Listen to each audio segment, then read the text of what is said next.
L'histoire de Shabbat de la semaine commence avec le mariage de deux jeunes gens, Eliezer et Avigail. Ça se passe en Israël.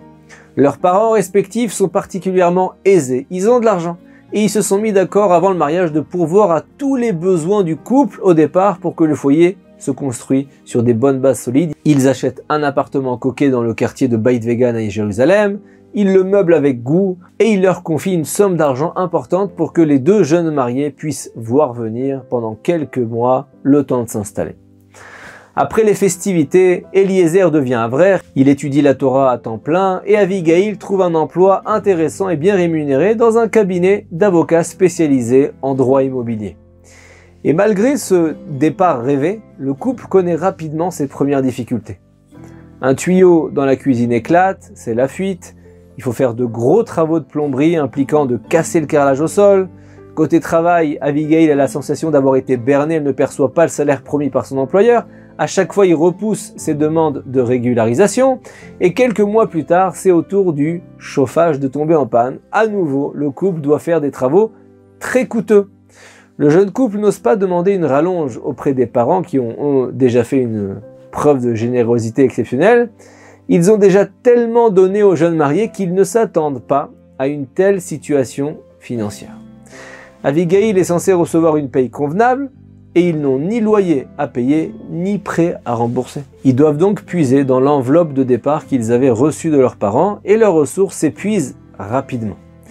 Plusieurs fois, le mari Eliezer et Avigail, sa femme, se couchent après avoir mangé un petit bout de pain seulement. Rapidement, Eliezer prend la décision de compléter sa maigre bourse du Kollel en donnant des cours de Torah particuliers à un enfant pour arrondir les fins de mois. Et quand il reçoit quelques centaines de shekels à la fin du premier mois de travail, la machine à laver tombe en panne et les parents ont oublié de souscrire une garantie. À nouveau, le couple doit se serrer la ceinture pour payer les frais de réparation qui dépassent ce que Eliezer a perçu en rétribution des cours qu'il a donnés. C'est un peu une série noire. Et elle continue pour le jeune couple à tel point que, faute de ressources suffisantes, il doit désormais se priver de l'utilisation de son micro-ondes. Un jour, le jeune homme va voir son Rav à la fin de sa journée d'études et lui dit « Mais Rav, comment ça se fait que moi et ma femme, qui venons de familles si aisées, on soit confrontés à une pauvreté tellement inhabituelle qu'on n'ose même pas en parler à nos parents. Chaque fois que de l'argent rentre, il faut le dépenser dans des réparations. » Le Rav répond avec assurance. Il lui dit « Rabbi Eliezer, il est vraisemblable que toi ou ton épouse ayez une forme de tikkun, de réparation effectuée sur une question d'argent avec quelqu'un. Je ne parle pas forcément d'une personne auprès de qui vous devez de l'argent ou que vous n'auriez pas encore remboursé. Il se peut que vous ayez blessé quelqu'un en rapport avec l'argent. Il faut que vous réfléchissiez ensemble à tous les scénarios possibles, y compris des histoires qui peuvent remonter à longtemps. Si vous vous en souvenez pas, priez tous les deux, et je suis certain qu'Hachem vous aidera à y voir plus clair. » La réponse du Rav est limpide, elle laisse pas de place au doute. Le soir même, Eliezer en parle avec son épouse, et elle lui dit « Mais j'en sais rien Eliezer, je vais réfléchir, mais j'ai jamais eu aucun litige d'argent avec qui que ce soit, même mon patron actuel m'en doit beaucoup, et pourtant je travaille fidèlement comme si de rien n'était. Je vais écouter ton Rav, je vais prier, et on va voir si on nous éclaire. » Eliezer réfléchit pendant que son épouse s'isole pour supplier Hachem de leur venir en aide. Et là, subitement, un souvenir qui lui revient en tête. Un souvenir complètement enfoui dans sa mémoire, pratiquement impossible à retrouver. David, le père des radins. Mon Dieu, David, le père des radins. Eliezer interrompt Avigail dans ses suppliques et il lui dit « Grâce à Dieu, tes prières m'ont éclairé. Je me souviens quand j'étais en yeshiva juste après ma bar mitzvah, il y avait un camarade de classe qui s'appelait David, que tout le monde appelait le père des radins. Ça le dérangeait beaucoup au début, mais il s'est rapidement habitué et lui-même il nous disait « Vous savez très bien que je suis le père des radins. » Abigail garde son sang-froid, il lui dit « Mais Eliezer, c'est simple, il faut que tu le retrouves, que tu lui demandes pardon de tout ton cœur. » Eliezer se souvient de toute cette histoire fâcheuse. C'est vrai qu'à l'époque, David réfléchissait beaucoup avant de dépenser le moindre sou. Quand il était à la yeshiva, il s'est contenté des repas servis par l'institution sans jamais se permettre le moindre extra. Il faisait tous ses déplacements à pied. Jamais il prenait le bus, même quand il fallait marcher longtemps.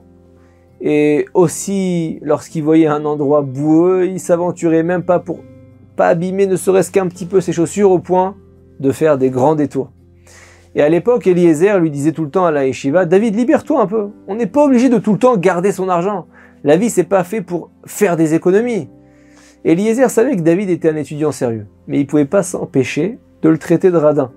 Le plus fort, c'est que David ne s'en offensait même pas. Au contraire, il semblait être fier de sa nouvelle réputation. Eliezer n'a maintenant qu'une chose en tête, retrouver, recontacter David. Il a désormais la claire impression que sa situation actuelle est due aux souffrances qu'il avait infligées à David en le traitant de radin. Il doit le retrouver et lui demander pardon. Alors il en parle à son Rav.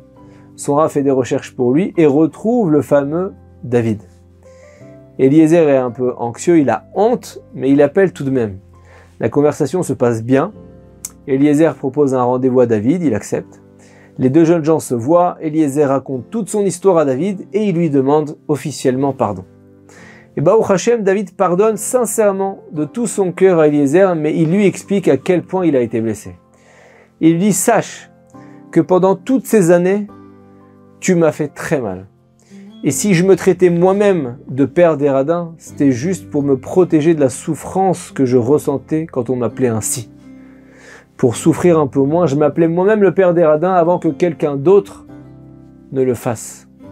Et sache aussi que mes parents sont extrêmement pauvres. C'est pour ça que je ne me permettais pas de dépenser ne serait-ce qu'un centime, tout simplement parce que j'avais pas d'argent et mes parents non plus et je ne voulais pas les faire souffrir encore plus. La pauvreté de ma famille était inimaginable. Et quand je t'entendais te moquer de ma radinerie, je me disais, ce fils de riche ne sait vraiment pas de quoi il parle. Et aujourd'hui, je te pardonne du fond de mon cœur, parce que j'ai travaillé sur moi. Je me suis renforcé en Torah, en Emouna. Mais sache que pendant des années, tu m'as énormément fait souffrir. Et depuis ce jour-là, la situation financière d'Eliezer et Abigail s'est considérablement améliorée. David a pris 3 décisions. Organiser une collecte d'argent pour le futur mariage de David, rembourser les dettes accumulées par son ancien camarade et publier cette histoire pour que les enfants de familles aisées comprennent mieux la situation que vivent les familles précarisées au quotidien. Et c'est donc dans ce cadre-là que Torah Box vous raconte cette histoire. Et au cours du repas de remerciement Hachem organisé par Abigail et Eliezer, pour le fait que leurs problèmes se sont arrêtés quelque part, ce dernier prend la parole et dit « Je remercie Hachem et mon Rav d'avoir compris ce qui se passait dans ma vie, d'avoir eu l'idée et le courage d'appeler mon ami pour qu'il me pardonne. Et bien que je n'avais aucune mauvaise intention en me comportant ainsi envers lui, je l'ai énormément fait souffrir tout de même. Et il a eu la force de me pardonner. Merci Hachem de m'avoir sorti de cette histoire. » À quelques jours de Yom Kippour, le jour du pardon, cette histoire nous invite à mesurer l'impact que peut avoir le pardon dans le ciel. Elle nous fait aussi comprendre à quel point il faut faire attention à ne pas blesser son prochain, surtout quand il est en difficulté ou quand il est vulnérable. Nous serions ravis chez Torah Box si immédiatement après avoir écouté cette histoire, vous preniez votre courage à deux mains en appelant toutes les personnes auprès de qui vous avez quelque chose à vous faire pardonner et ensuite, vous nous raconterez peut-être vous aussi les délivrances que vous avez connues grâce à cela. Shabbat Shalom.